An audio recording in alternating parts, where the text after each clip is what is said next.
In a small, dusty town where the sun rose harsh and life was never easy, lived a little girl named Amara. She was only 10 years old. Amara had no mother. She had lost her when she was very young, and ever since her father remarried, her life had changed, for the worse. Her stepmother, Mama Ifioma, was a woman with a cold heart. Every day Amara woke up before sunrise. While other children slept peacefully, she swept the compound, fetched water, and washed clothes that were never hers. And no matter how hard she worked, it was never enough. One morning, with anger written all over her face, Mama Ifioma dropped a heavy tray of bananas on Amara's head. "Go and sell all of these," she shouted, "and don't come back until everything is gone, or you'll regret it."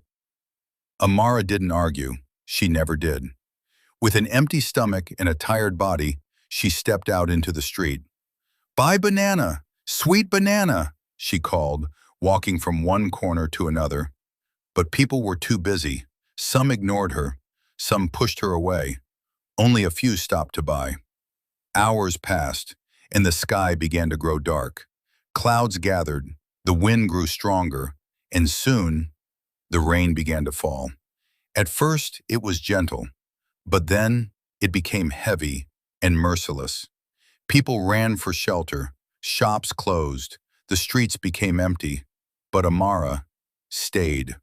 Her dress was soaked, her body trembled with cold. The tray on her head felt heavier with every drop of rain. Still, she walked.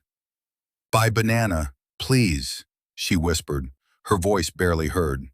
She thought of going home, but fear stopped her. If she returned without selling everything, her stepmother would beat her. So she kept going, in the cold, in the dark, in the rain. Night slowly fell.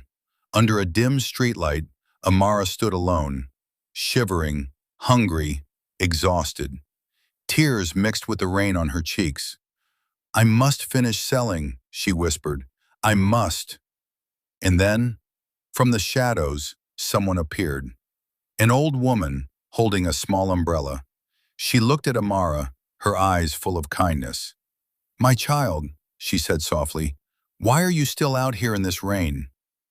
Amara hesitated, then spoke in a trembling voice. "I have to sell everything, or I'll be beaten." The old woman said nothing for a moment. Then, she reached into her bag. "I will buy all your bananas," she said gently. Amara froze. "All of them?" she asked. "Yes," the woman smiled. "You've suffered enough today." With shaking hands, Amara handed over the tray. For the first time that day, the heavy burden was gone, not just from her head, but from her heart. "Thank you," she whispered. The old woman placed her hand on Amara's shoulder. "You are stronger than you know," she said, "and one day your life will change." Amara walked home through the rain, still cold, still tired, but something inside her had changed. For the first time in a long time, she felt hope. Because even in the darkest storm, kindness can find you, and when it does, it can change everything.